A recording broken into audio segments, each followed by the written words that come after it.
ہمارے یہاں ایک غلط فہمی پھیل گئی، وہ یہ کہ قرآن مجید کو پڑھے جائیں اور زندگی بھر اس کو کہیں سمجھنے کی ضرورت نہیں ہے،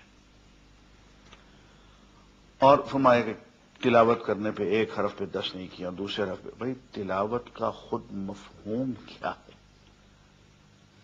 اور تلاوت کا ہم ترجمہ انگریزی میں کر دیتے ہیں ریسیٹیشن. تلاوت ریسیٹیشن نہیں ہے.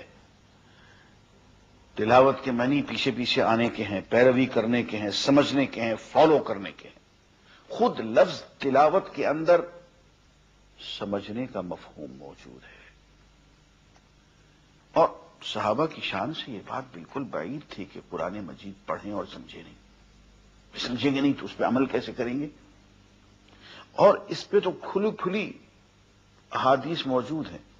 ابو داؤد میں حضور اکرم صلی اللہ علیہ وسلم نے فرمایا کہ یا ابا ذر لئن تغدو تتعلم آیۃ من القرآن خیر لک من ان تصلی 100 رکعہ. اے ابو ذر، اگر تو صبح صبح اٹھ کے قرآن کی ایک آیت سیکھ لے، سمجھ کے پڑھ لے، تو یہ تیرے لیے اس بات سے بہتر ہے کہ تو 100 رکعت نماز نفل پڑھے. عزیزان گرامی، دھیان دیجئے اس بات پہ کہ ایک رکعت نماز پڑھنے کے لیے سورہ فاتحہ چاہیے، اس کے بغیر رکعت نہیں ہوگی.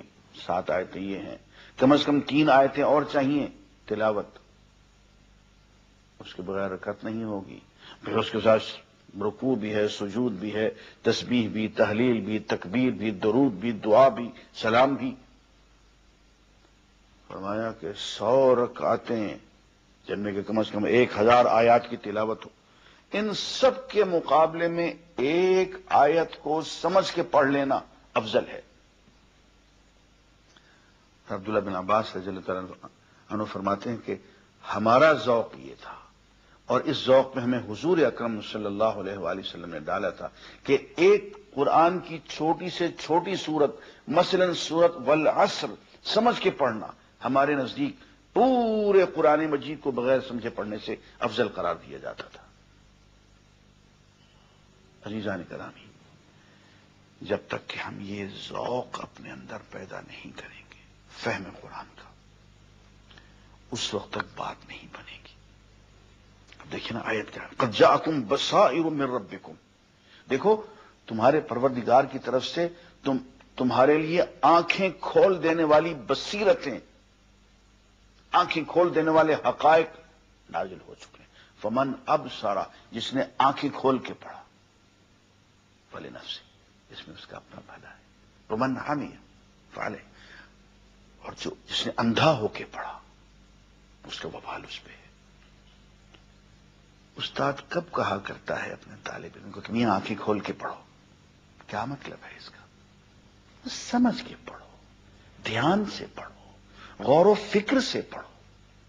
تو قرآن مجید کو فرمائے ہم نے اس لیے نازل کیا ہے کہ تم غور و فکر سے، دھیان سے پڑھو، اندھے ہو کے نہ پڑھو. افلا یتدبرون القرآن، قرآن تدبر سے نہیں پڑھتے، قرآن میں غور و فکر و تدبر نہیں کرتے. ام علی قلوب اقفالها، کیا ان کے دلوں پہ قفل پڑے ہوئے ہیں؟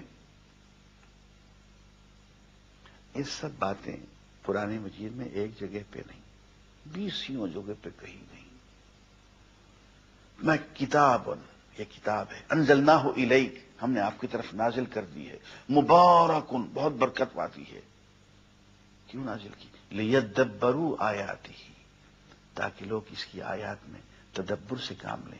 ولیتذکر اولو الالباب، اور عقل والے نصیحت حاصل کریں، اس پہ عمل کریں.